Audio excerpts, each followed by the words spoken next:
Welcome to Small Town Times. Today we have Don Rennick here, a regular thorn in City Council's side, pointing out different things at different times. You ran for council at one point, and at one point you didn't have the privilege of being able to speak to them. Good to have you here today. Thanks, Don. Well, I'm glad to be here. I ran for council, wasn't too successful, and then I was banned by our former mayor, who accused me of insulting staff and the police and the firemen and the citizens of North Bay. How I did that, I still have no idea. But anyway, glad to be here. From my recollection, is that you made some personal comments that were critical of the CFO, and I think my last conversation with Al McDonald, he said all he had to do was apologize for that, and we would have let him back in. That's your comment on that. Well, first of all, I wasn't critical of anybody personally. Okay. I did say something about the CFO or her department in general, but it was what she was doing. Mm-hmm. I don't know the CFO from a hole in the ground. All I know is what she's doing at the City of North Bay, and I'm critical of that, and I'm still critical of that. And I think as a citizen, you should be able to stand up in council and tell them, because obviously either they don't recognize it or they do recognize it and they're not doing anything about it. I didn't have anything to apologize for. He said plus he included, and I still have the quote at home, the firemen, the police, and the citizens of North Bay. I insulted them. Yeah, he was getting a little bit overreaching on that. I Yeah. think you have I actually think that city staff managers are in a position where they can be critiqued on their performances and what they do. So I don't disagree with that. It depends on how far you go of your criticism. Alleging corruptness is different than alleging incompetence, but they're both heavy hands. But yeah, well, I specifically didn't say they were corrupt or incompetent. I said it's either or. They don't know what they're doing, or they know what they're doing and they're deceiving the public. That's what I said, basically. Yeah. Well, thankfully you're able to get your point across in letters to the editor, and you're not deplatformed totally. Maybe it's not the same as speaking to council, but yeah. Well, he made his decision and I made mine, so that's, I guess, the end of it. Yeah. Yeah. I saw that you made a presentation there to the new council, and of course I wrote a column that might have been a little bit too personal and hurt your feelings, because I mentioned a physical impairment and trying to make a point that I was trying to make. Are we okay with that? Well, yeah, we're okay with it. I understand where you're coming from. I know my voice is not the best. I don't know whether you call it a physical impairment. It's just not, I'm not, I'll never get a job as a radio announcer. That's for sure. I've been told the same. We got a voice for print, and it's... well, on that note, I don't know where you're going with that hat, but it doesn't work for me. It doesn't work for you. That's fine. My girlfriend doesn't like it either. Okay, yeah. Well, get rid of it, Dave. No, it's going to stay. Just because the guys like you don't like it and she doesn't like it, screw her. She can buy me a new one if she wants. Anyway, we're even now. There you go. That's cool. That column, actually, the last line was the most important one. The point I was trying to get is that sometimes council needs to hear an uncomfortable voice. That was the real kicker I was trying to get at. And also, of course, I'm not happy with the fact that every time you criticize a politician, you get attacked for being anti-women or something like that. And when Ford, who I don't agree with many of the things they do, when he was trying to say that the constant criticism coming from Horwath was like nails on a board, and that was my real point. I kind of used you in that fashion, but it was like I can't be accused of being anti-man and anti-woman, right? So right. You kind of got caught in the crossfires there. No, it went right over my head. Yeah, well, of course, I pointed you out, and I got kind of personal, but and maybe carried away trying to make a point. But I'm glad that you can be the bigger man and be here and talk about issues with me. Appreciate that. No problem. Are there any issues with this council right now and the budget that was passed that you have some criticism about? Well, yeah, absolutely. And I don't, they're all new for the most part. You got 3 or 4 brand new council members, and some of them have no experience at all. The budget discussions consisted of 5 meetings in the mayor's boardroom, 4 and 5 hours. It was like very, I don't know, it was a waste of time, basically.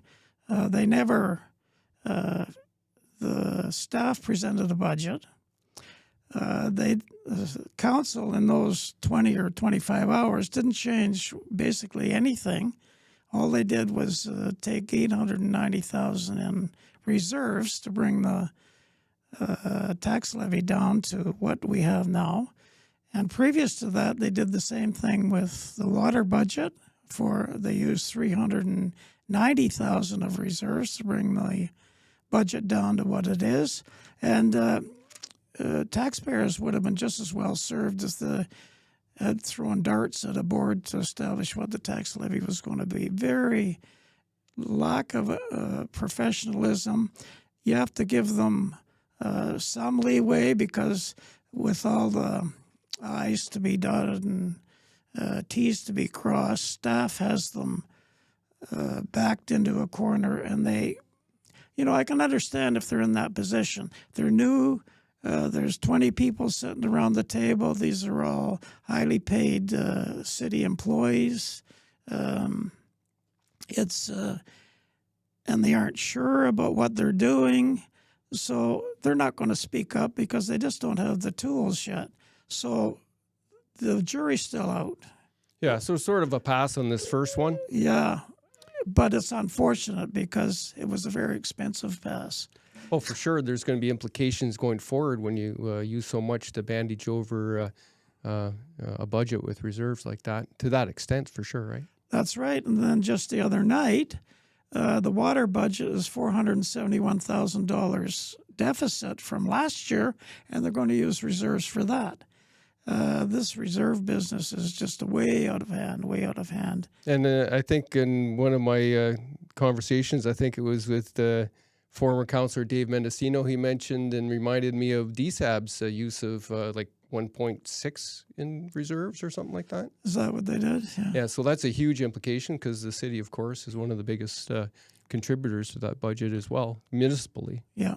And of course, the solution to all this is just so obvious and nobody wants to talk about it. It's salaries to government employees at the city, at DSAB, the police, the fire, just way out of hand. Even though the CFO indicates that it's only 30% of the budget, it's actually 50% of the budget, and she plays around with figures to make it look like not as high as it is. So that's the only way you're going to cut down a budget, if you got 50% as salaries. It's just got to stop. We're paying too many people too much money, but council members just won't discuss it. The last administration, you'd think they were on the side of the employees instead of being on the side of the taxpayers as far as that goes. Well, they got a situation where they have to work with these people as well. I do believe that the top-end bureaucrats have climbed up the ladder as far as payroll beyond what you would think for a municipality this size. I know that they have all these studies of comparables to other communities and populations and whatnot, but I think everybody, just like the firefighters and the police, they get to sort of keep piling on by getting precedent set other places, and it's salary creep. Well, I understand. They're looking for a CAO now, CAO. Mm-hmm. I understand they got over 3 dozen applications. So when you get that many applications for a position, you know you're paying way beyond the clearing rate for that job. I mean, that's just ridiculous. First of all, North Bay doesn't need the best and the brightest. I mean, we're a small town. There's no real responsibility, not like when you're in the public field. So that job might be worth $100,000, and they're paying over 200. Well, I don't know. I think just ballparking there that this particular city shouldn't be over 200 for sure for the CAO, maybe more in the 175 mark. I'm just thinking that these $250,000 a year people are a lot. That's pretty rich for a city like this. I agree with you. What's happened now, Dave, is in the city, we've got 424 people. The average salary is $110,000. Average salary, $110,000. There's not a job in the city that's barely worth $100,000, let alone $110,000. That's not counting DSAB or the police or the library or all those, partners, service partners. That's just the city of North Bay. So it's really, there's no other way to reduce the burden on the taxpayers than to reduce salaries, put a freeze on hiring, get rid of some people. They've got 24 people in the CFO's office, average salary $104,000. 24 people for the city of North Bay. I can't imagine what they'd be doing up there 37 hours a week, 5 days a week for 24 people. And, that's all I have to say on that. That's funny. There's a good point there, and I guess they've outsourced and got a consultant's going to take a look at their operations and review it. Yeah, well, that's another thing. I mean, we've had so many studies. If you've been watching it for any length of time, they all end up on the back burner someplace, nothing ever done. It's going to be a complete waste of time unless I'm mighty surprised. It's because nobody wants to take the bull by the horns and do what they need to be doing because they want to blame somebody else. Oh, well, the study said this, the study said that. Well, that's why we elect officials, and the officials aren't doing it. So I'm blaming the administration, but it's really council who is to blame. They don't stand up and get together and put their foot down. The staff is running the city is basically the problem that's been. And it seems to me, the minute people get elected, they become part of the team at City Hall instead of being part of the team on the citizens' side. That's the real issue. Well, from the councils I've seen, I'm not so sure you want them making all the decisions anyways. Well, yeah, at least what is the point of electing a council and all they do is rubber stamp whatever staff says? That's all they do. It doesn't make any sense. Like I just gave you an example with the two budgets. Never changed basically a line, not a line item. Everything was either in the original budget or one of the recommendations that staff made. And, taxpayers aren't being served properly by the staff, by the council members. And that's basically what it comes down to. Well, definitely there's no bold moves made, eh? Pardon? No bold moves made that I thought this election was supposed to change things a bit. It seemed like there was supposed to be a change. Everybody's talking about a change. Yeah. I didn't see a change. So instead, what we got, these are comments on the budget. It's a placeholder. This budget was a placeholder to give us an idea of what we're going to do in the future. Last year, the budget was, what was it? It was, I forget what's her name said. It was... Tanya? Yeah. When she was deputy mayor, budget When chief? she was deputy mayor, she described the budget as holistic. This is a holistic budget. You tell me what that means in terms of a budget. I don't know. Yeah, no, but this is a placeholder, so just hold your breath, folks. Well, I think they made a key political mistake there. If you're going to be making any tax increases at all, it's got to be on the first one. Well, or any cuts at all, because you need to have a couple years to fix whatever mistake you made. And also you can, taxpayers might forgive you this year, 40 years down the road. yeah, But you're talking about it's trying to stay elected, basically, is what they're trying to do. keep political mistake. Right? The number one job of a politician is get elected. The number two job is to get reelected. So Yeah. Well, the last 5 years, the budget's gone up 44%. 44%. 44%. You know what inflation was? 22. So they're twice inflation. Not that you can't compare the city budget with the CPI because they're not the same at all. The CPI is Consumer Price Index. And the city's not a consumer in that regard. But just for comparison's sake, 44% the last 5 years and 22% inflation. And they're claiming that they're nose to the grindstone, shoulder to the wheel, line by line. We're looking at that. We stayed up nights. We're missing our families. We're working hard on behalf of you taxpayers. Well, they aren't. So that's the most annoying thing. Now, you contacted me when I put a note up on one of the Facebook pages, Vision 2025. I'm not sure whether you saw that particular note. Yeah, I did. And that was after my Dave Mendocino podcast. And you thought that there was things that were said in that podcast that should be corrected? Well, or addressed anyway. Yeah. The one thing he said was he was talking about reserves. Using reserves, we have to wean ourselves off reserves. Well, that's an oxymoron because reserves are set up to deal with one-time financial events that weren't expected. Something comes up, you didn't, so it's a one-time thing. So right away, you don't have to wean yourself off it. Something happens, you take the reserve, pay for it, and you're back to square one. The reason they have to wean themselves off it is because they're using reserves for things they aren't supposed to be used for, like reducing the budget. Mm-hmm. Last year, if my figures are correct, well, this is every year, but last year particularly, in the operating budget alone, the CFO transferred $3.5 million to reserves, and she transferred $2.8 million out of reserves. This is between the departments.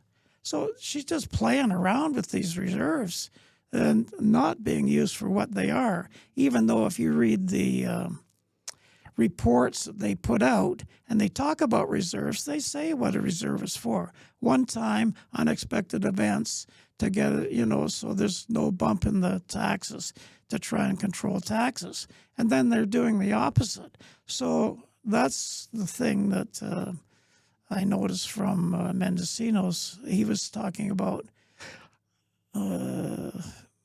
weaning ourselves off reserves, which, like I say, is an oxymoron. You don't wean yourself off. I think in his defense, I'm not sure, but he was referring to when you use reserves to lower an interest rate, then a tax rate, then you have to wean yourself off it over those years. So when you make the mistake of using it for a non-emergency event, then it takes a lot of time to wean you off that mistake. Right, when you use it for what I think that's what he was getting at. Yeah, but, when you use them for what you shouldn't be using them for. So instead of reducing wages, reducing them, the employment level, instead of freezing, stuff they have control over, use reserves. Yep. Well, and then another thing they just did the other day, there was $3.8 million in capital surpluses.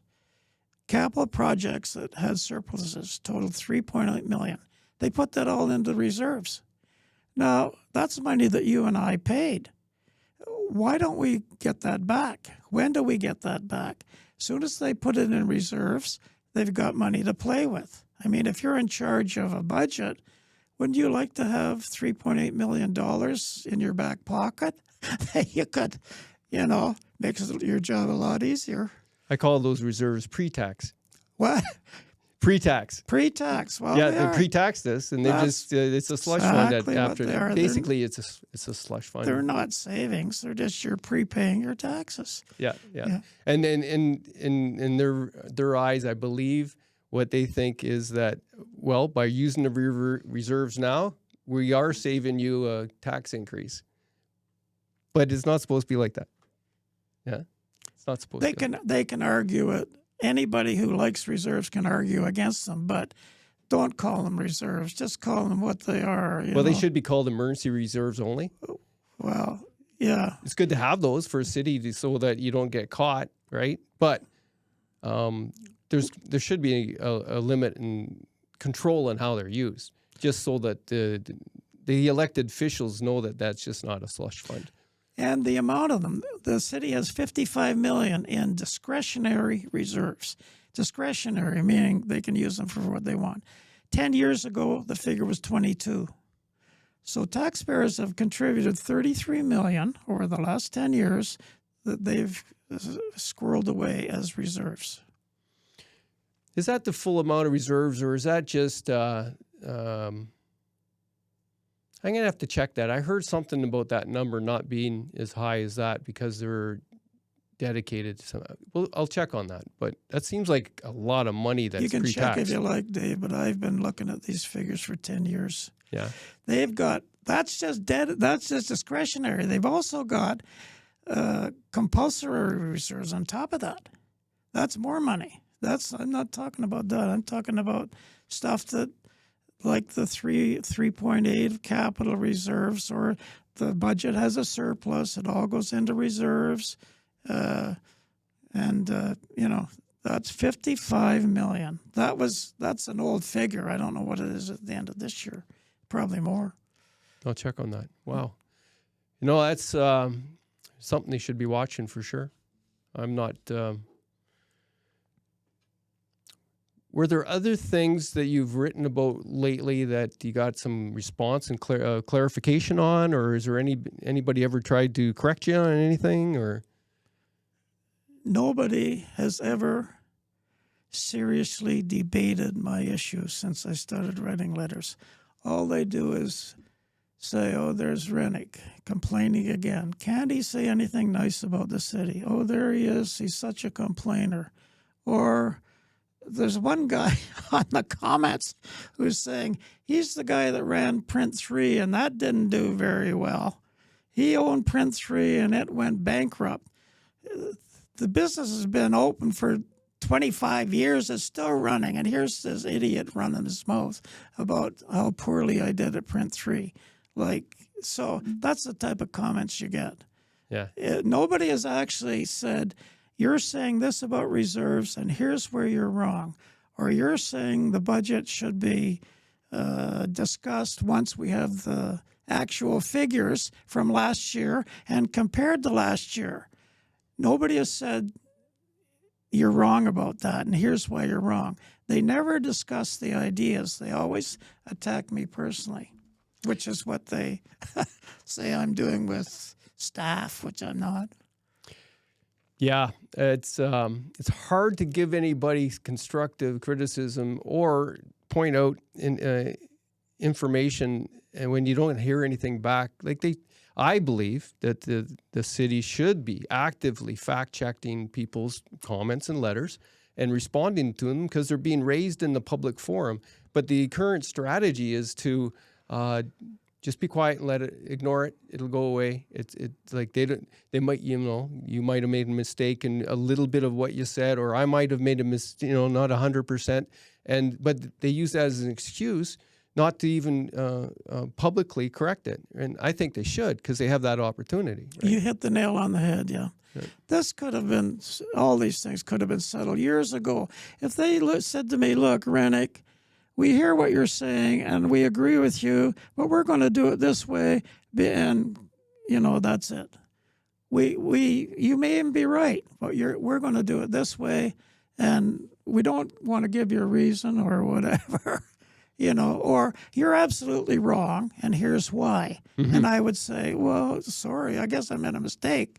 Or I would say, well, no, this is where you're making a mistake. A little back and forth, and you settle the issue. Isn't that the way normal people do it? Well, I would think they're being paid to be running the city, and you got people raising issues and bringing up information, facts or not. They should address it. I don't know. They're just going to run their own show and say what they want, I guess.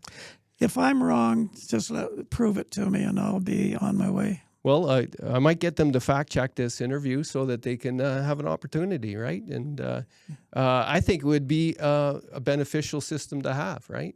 Absolutely. like otherwise, saves a lot of headache. Yeah, sure. They don't want people sniping at them all the time. Yeah, and I don't want to be ignored.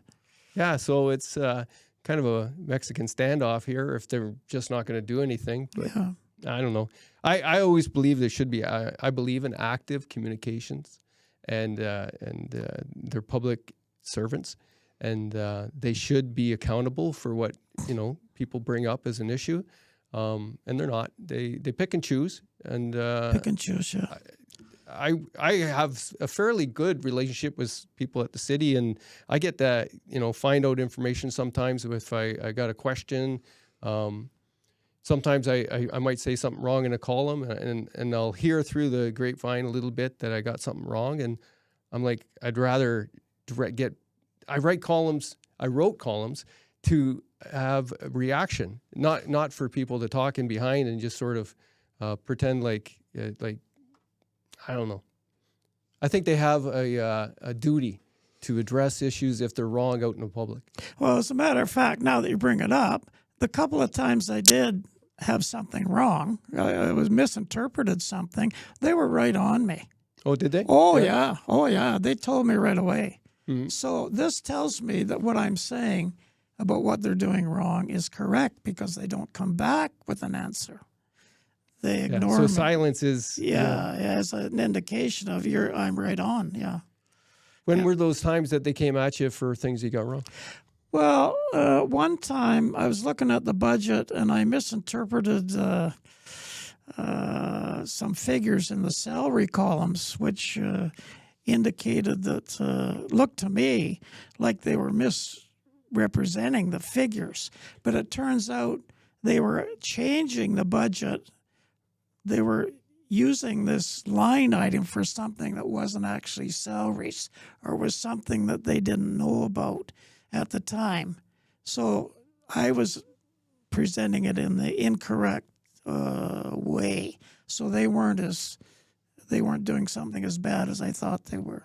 Yeah. Yeah, so that's one issue, yeah. I think there was a time you wrote something about the city not laying off anybody during COVID, and I think they actually did.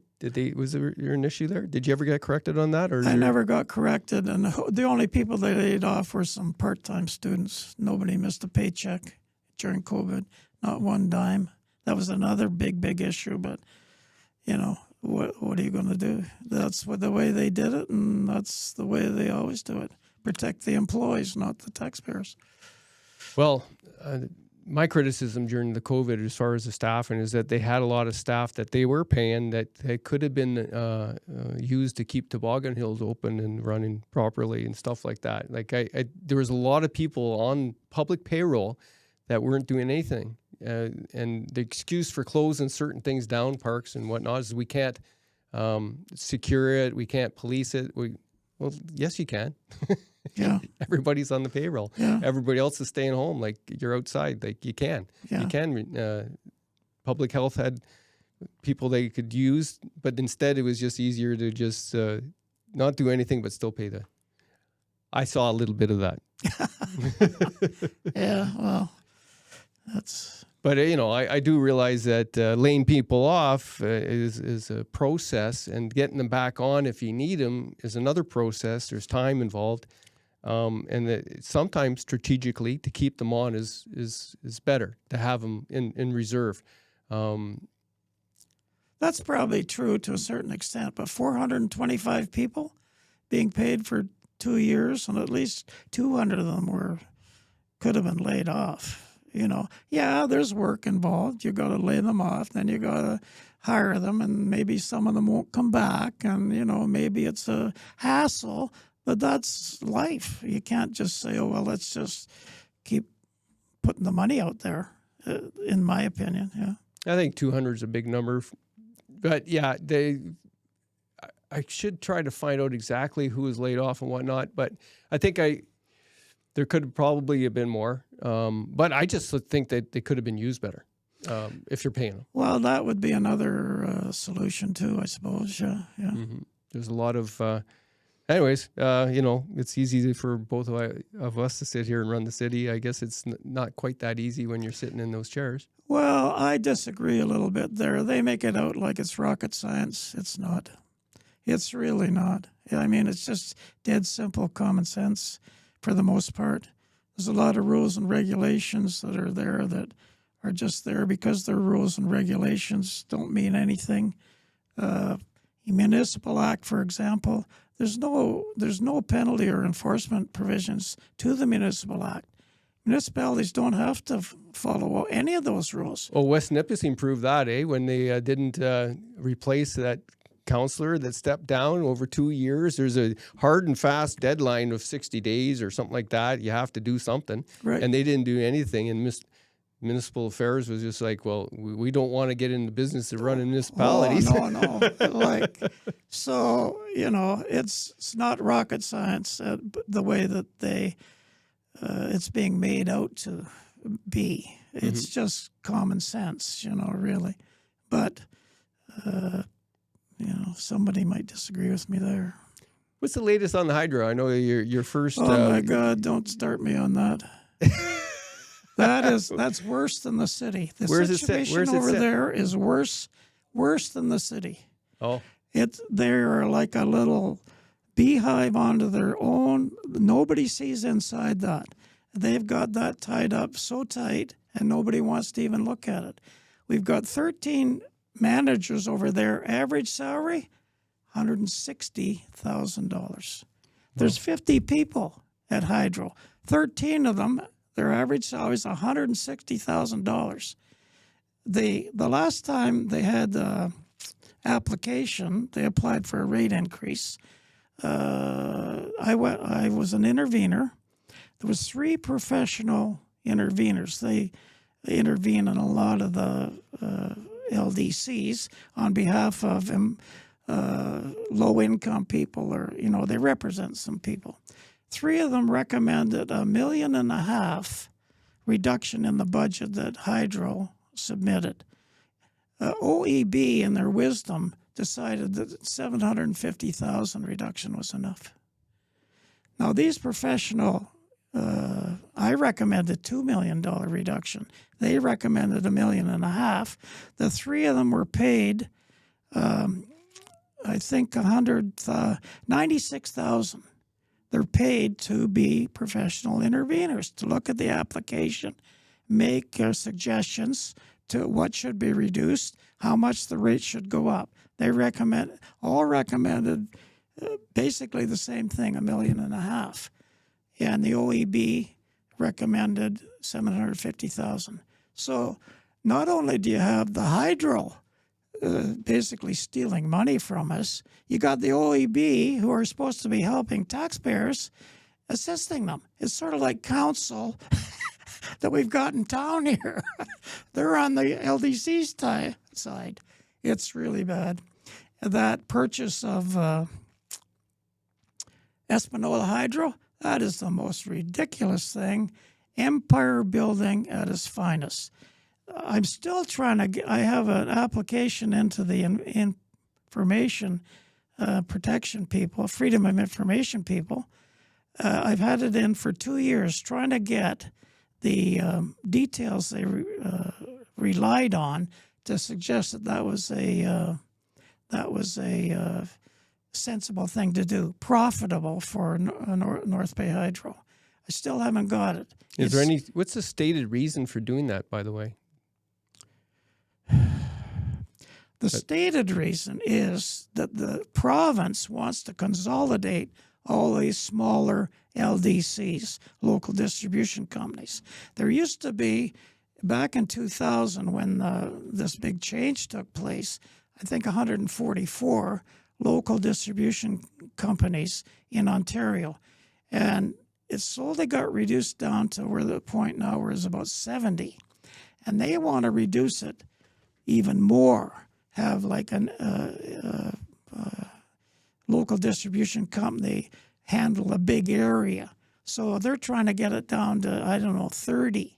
So they're giving the local distribution companies incentives to do that. And that's why they're doing it. That's the stated reason why they're doing it. But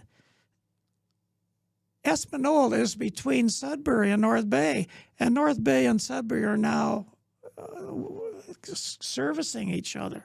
It makes no sense at all. So they've taken the idea of consolidation, which is generally a good idea, I would think, and they just gone wild with it. So companies are now trying to make money with it. So basically, it's because of the way the rates are set up, where it's basically a Ponzi scheme. They're taking money from the hydro users and then returning it to them after tax as sort of a dividend, a portion of it. So that's what happened. Yeah. There was I think there was 4 bids for Espanola, and North Bay Hydro won it. Well, it's going to cost taxpayers. It's not going to save us any money. It's probably going to cost us money. North Bay taxpayers. That'd be interesting if there could be sort of fleshed out in a study of how that transpired. For sure, there should be some type of report. My big problem with North Bay Hydro is that no access to the public board meetings. Absolutely. Yeah, like that. Like when I started with the Nugget, we were going to hydro board meetings, and we were in on all that until that switcheroo that happened. Harris was a Harris policy thing, and the city was able to do what it did with that. But they've lost the benefit of that by cashing out the Golden Goose. Right, they got paid off for debenture for that whole reason, right? But what we lost was access to the hydro being public. There's no reason for it not to be public. All City Hall has to do, all the councillors are directors of North Bay Hydro Holdings. All they have to do is say to North Bay Hydro Distribution, open up those meetings. What are you guys doing? I mean, they're in total control. The city is in total control of hydro. There's no question about it. But they have a hands-off attitude to it. They just, 6 months ago, posted the names of the directors on their website. Before that, you never even knew who hydro distribution directors were. Now they have their names, not their address, not their qualifications, just their name. And that's the councillors? No. Council is Holdco. Council are directors of North Bay Hydro Holdings. Yeah. North Bay Hydro Holdings owns North Bay Distribution. So you're saying the DISCO, the distribution board, is it got names on it that we don't know about? Yes. Okay. There's, all right. There's 4 people on that. Yeah. And they've just listed the names. That's how. And those are the meetings that we should have public. The distribution board meeting. Okay. Absolutely. And you're saying council could make that? They definitely could. They definitely could. Absolutely. Interesting. And they're basically stealing money every day from North Bay Hydro users. They're not doing anything illegal. They're following the law, but they don't have to. So rather than the word stealing, soaking, draining, squeezing. Yeah. Stealing is illegal. It is illegal, yeah. So you're saying they're not doing anything illegal. Okay. So you got to use a different word. I have to take that back. That's my attempt.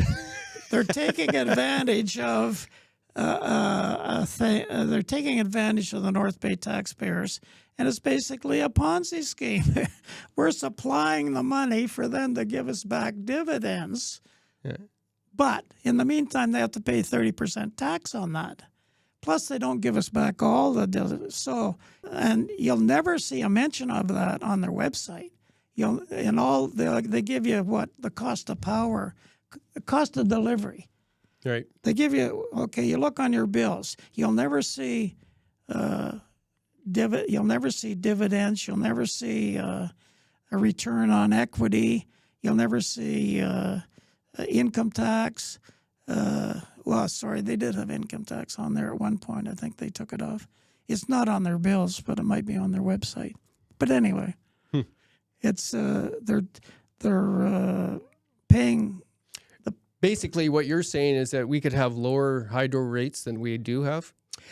Hydro delivery. Right. So you're saying the cost of electricity, because North Bay Hydro Distribution only controls the delivery rate. Yeah. Okay. So we can have lower rates overall because the cost of distribution is inflated. Yes, absolutely. Right. Okay. So absolutely. So basically, how much do you think could be lower? Well, I know it's over $2 million a year. Yeah. It's $2 million a year probably. And what is their annual revenue? You have that at the top of your head? For distribution costs? I'm just trying to think of what kind of a percentage we're talking about. How big of a deal is it? Yeah. You know what? It's not that big a deal because we're only supporting 50 people, but in a style they'd like to become accustomed. And I think our delivery, I don't know, $30, I don't know. I don't look at it anymore. But all I know is that when you look at their budget for delivery, there's a lot of areas where there could be savings. The salaries, which I mentioned already, and that return on equity, which is just totally ridiculous because the owners are providing the money to give the return on equity, and we are the owners. Yeah. I like having a well-paid, well-trained electricity distribution system. I don't mind that. I find management is where I would rather look for savings because I know the linemen and the guys on the front line, they risk their lives. They have to work during the worst of the weather, and they're often raising families and trying and whatnot. I don't think they're getting what the managers are. I like managers, but I don't think they should be necessarily the ones all on the waterfront properties. So in the comments I just made, I didn't talk about linemen at all.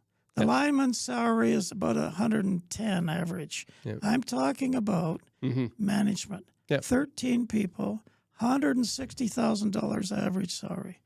You could send half them home, cut the wages in half, and it wouldn't affect your delivery costs, your delivery at all. The linemen are still out there working.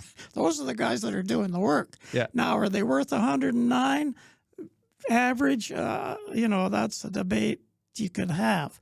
But I didn't mention that. Okay, I just want to be clear, right? Yeah. And to really point the finger at what we're talking about is trying to fight that management creep of salaries. Management creep, yeah. For public jobs where we contribute into their pensions, right, as well, right? Well, that's part of those figures I'm mentioning. 30% of that is benefits. Yeah. Because if you say to a city employee, your average wage is $110,000, well, I don't make that kind of money. No, 30% of it's benefits. It's the pension, it's the dental, it's the health insurance, it's the prescriptions. That's 30%. Yeah, and that's nice to have. Yeah. Nice to have, yeah. So, well, we just got one more thing. We want to wrap it up. What would you like to discuss in this last little bit? Well, I said about all I had to say, I think. Well, you heard it here first, guys. What I need is some feedback for what I'm saying. That's what I need. Okay, so everybody. Those people that we were talking about, those people in charge of those particular empires, I'll call them. We get anything wrong, or you wanted some clarification? I'm glad to have you as a guest to set us straight. Also, that's what we're looking for is response, because the system of getting a public response on criticism or thoughts is seems to be broken. So let's unbreak that. Sounds good. Thank you very much, Don. Thanks for having me. Well, we can do it again too. Okay. Right on.